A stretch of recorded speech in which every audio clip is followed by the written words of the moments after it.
In this course, we have talked about several different topics related to multinational management.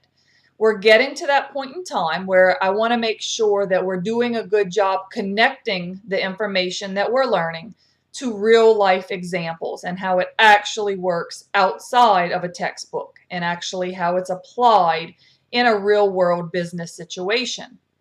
You guys are in for a special treat today. We have a guest speaker with us. Our guest speaker is Mr. Jean Michel Polit. He is a French business professional with over 20 years of experience in various business functions. I'll let him introduce himself. You may recognize his last name, Polit, as the same last name as one of our other guest speakers, Miss Diane Polit. So Jean Michel is Diane's husband. Earlier in the semester, we learned about Diane's experiences as the spouse of the person who traveled across the world for work, and as an educator and other areas that she talked about. Now we get to hear it from his side. He is the person who was traveling for work and has, been reassigned several times throughout the globe for various organizations. He is going to give you a wonderful lesson on lots of different topics. He is going to touch on cultural differences in a lot of different ways. He'll talk about culture a lot. He even touches on things like goal setting, interacting with your boss, and how that can differ across different countries or cultures. He'll talk about some hiring criteria that he has found to be helpful or successful. He'll talk about managing relationships with clients. He has a very long list of things that he talks about. And as I went through his guest speaking conversations, it really he just went down. It's like he went down a textbook, and he is giving you real world examples of some very important things. I really hope you do pay attention to him and really focus in on what he is saying. He has some wonderful lessons learned and wonderful advice to share. So without further ado, let us welcome Mr. Jean Michel Polit. Hello, my name is Jean Michel Polit. I have extensive multinational management experience, and I'm happy to share with you. But before I do, let me introduce myself.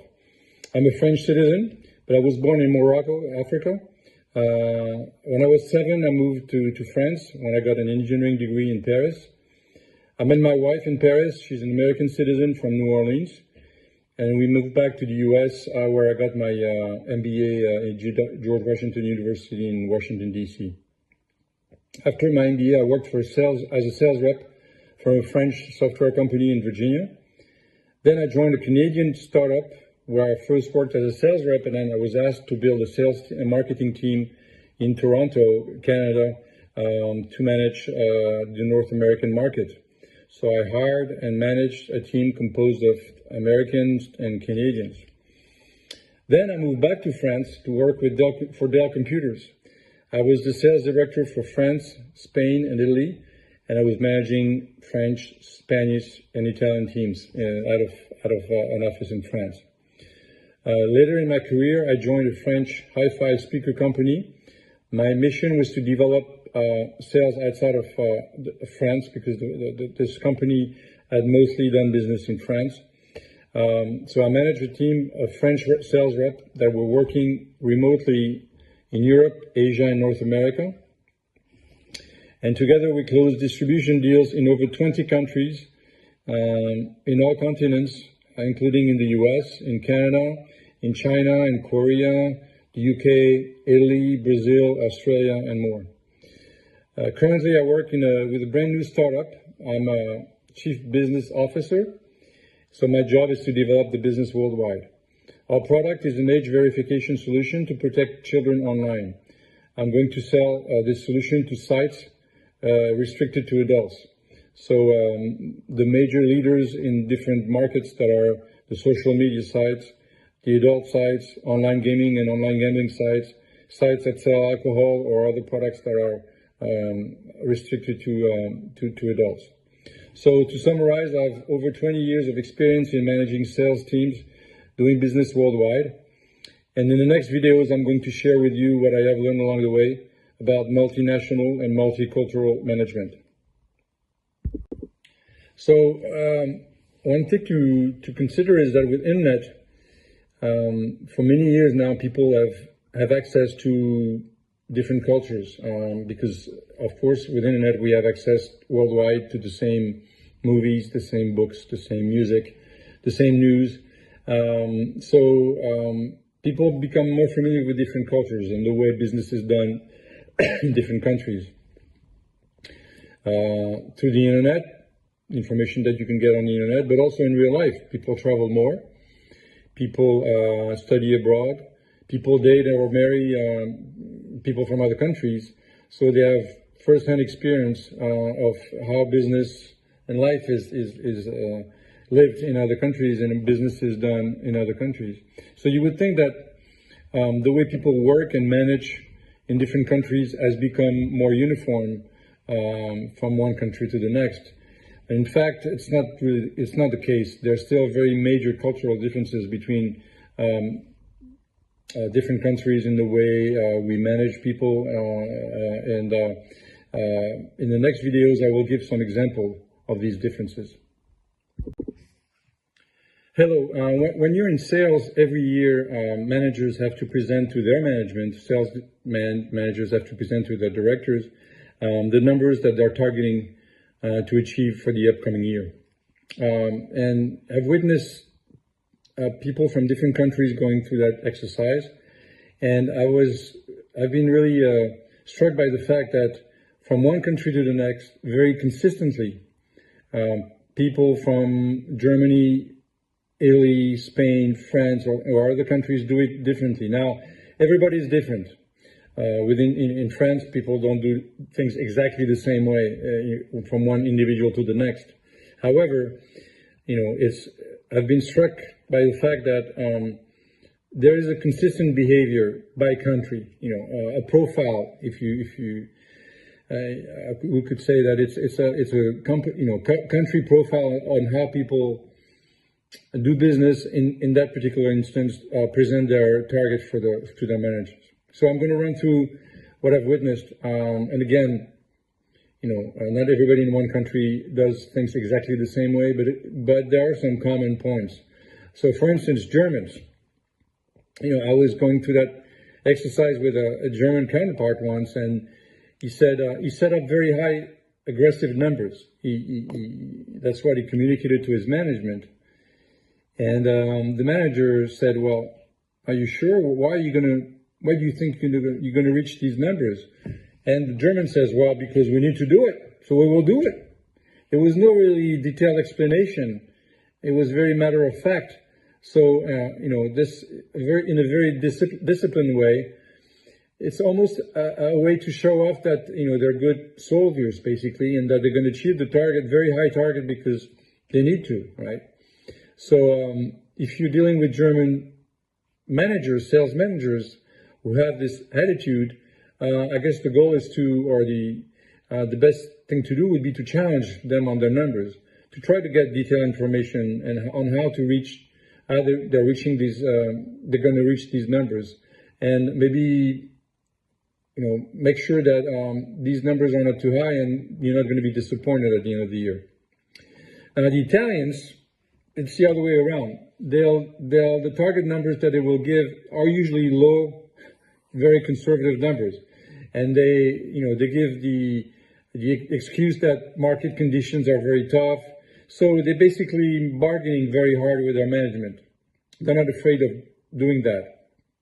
So when dealing with that type of situation as a manager of an Italian manager, you have to bargain back and attempt to convince and prove to the manager that they have to raise their targets. In Spain, usually people shoot for aggressive numbers also because they're very proud of what they're doing, and they have a plan, a more detailed plan than maybe the Germans. But their plan is usually very sticking with the corporate strategy. So they're very disciplined in the way they work, but not as aggressive as Germans maybe, and not showing off as much or wanting to show off as much as German. It's more of a low-key approach. So for Spanish managers, you may want to ask them to think out of the box, because again, they're very faithful to the company's strategy and sticking to it, and maybe they need to think outside of that. And the French, they usually put out middle ground numbers, not super aggressive and not super conservative, but they usually have a very detailed plan with new ideas, new theories. And they're trying to prove that their way is better than the others. So that's a little bit annoying, and I'm French, so I can say that. So, you know, but sometimes in these new ideas, there's some good ones. So, you know, when you're managing a French manager and they're presenting a plan to you, try to understand very precisely how they came up with the new ideas, and maybe try to figure out if these new ideas, these new strategies will work, and you'll get the most out of what they're bringing. So you see, again, I'm simplifying things for you here. Not everybody in Spain, France, and Italy within the country are doing this the same way, but there's some very, you know, day in and day out, I've witnessed, or year in and year out, I've witnessed these behaviors in a very consistent manner.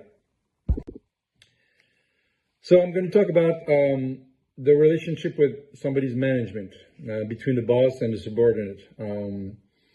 It's very different in different countries. I've witnessed this for many years. So in the US, for instance, what I found is that the weight of hierarchy is not as heavy as in France, for instance. You know, there's less distance between a boss and people working for the boss. In fact, physically also less distance, open spaces, you know, less closed offices. And I've had the opportunity and to work with very big bosses, or to have meetings with people who used to manage or still manage hundreds of thousands of people. So I had a meeting with Michael Dell, two working meetings with Michael Dell. I also had a meeting with the CEO of HP, Hewlett-Packard, a company that employs 300,000 people. So these are super high level managers, obviously. And I was struck by the fact that they were really very direct, very simple in the way they interacted with me. And I was way, you know, several levels under them, you know, in the hierarchy of the company. But still, they didn't want to show off. It was again, very matter of fact, a business focus interaction. So I feel that in the US and Canada, there's less fear of the boss. You know, people are more open, tend to be more open, more direct with their bosses. Of course, the boss is, you know, has a lot of power, so people need to be careful what they say and how they say it. But it's much more natural, I believe, in the U.S. In Canada or North America than in France, for instance. There are many ways to interact with bosses in the U.S. in a setting that's not very formal. Whereas in France, it's a much formal way to communicate with bosses. Of course, the American way of managing is filtering into France, and in some companies, especially startup companies, people manage in a way that resembles much more the way it's done in the U.S.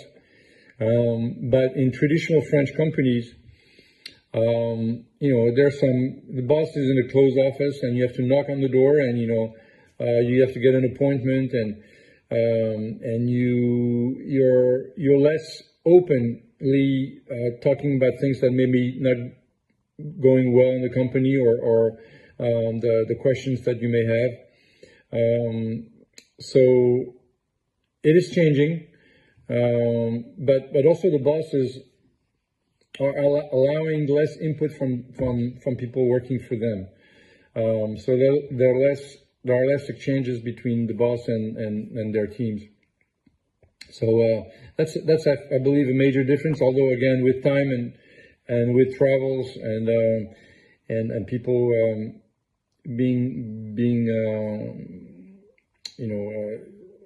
seeing firsthand how things are done in different countries, the differences are lesser today than they were, but they're still pretty important.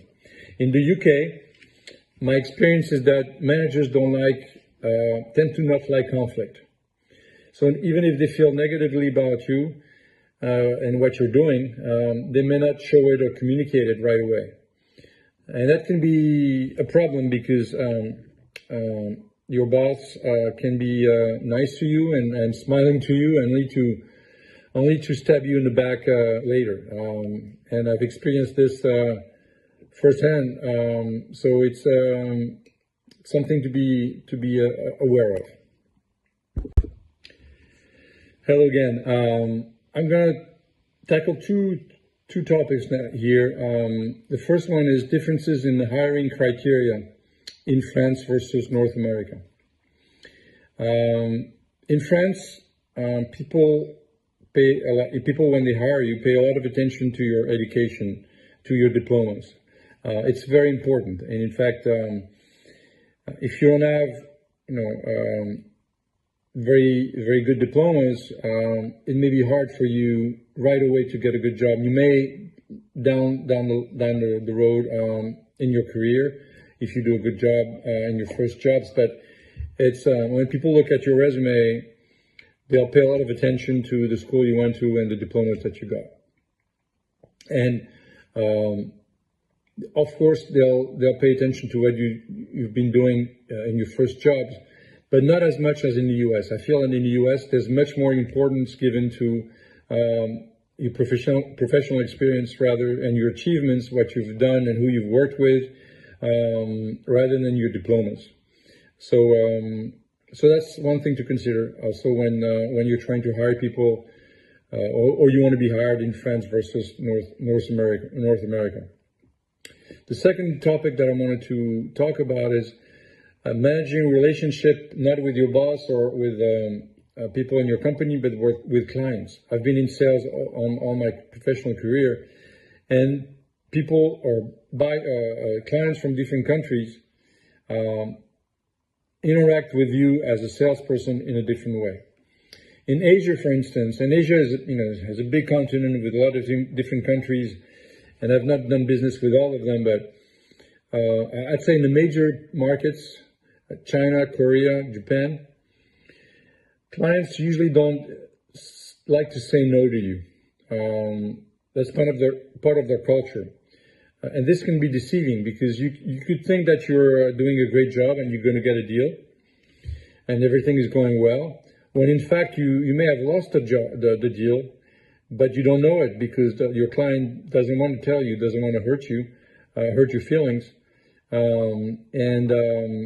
It may be a long time until you realize that you've lost the deal. So the advice there is to keep asking where you position in versus your competitor in different ways, so you can get that information, even though and make sure you let the clients know that you won't feel hurt if you don't get the deal, although you will, but at least they'll open up, and then they may raise obstacles or things that don't go in your favor, and you'll be knowing what you have to overcome, give arguments to overcome these objections. The last point is in India, I've experienced many times, and people have told me also that they've experienced the same things, that a lot of times clients make false promises or flat out lies. Now, I'm not saying that Indian people are liars. That's not what I'm saying. But in a business context, you want to be careful and double check, triple check what people are telling you. Very suspicious and careful. because that can be useful. Now, I've done good business with India with great people, but overall, that's kind of the feedback I've been getting from my experiences in India.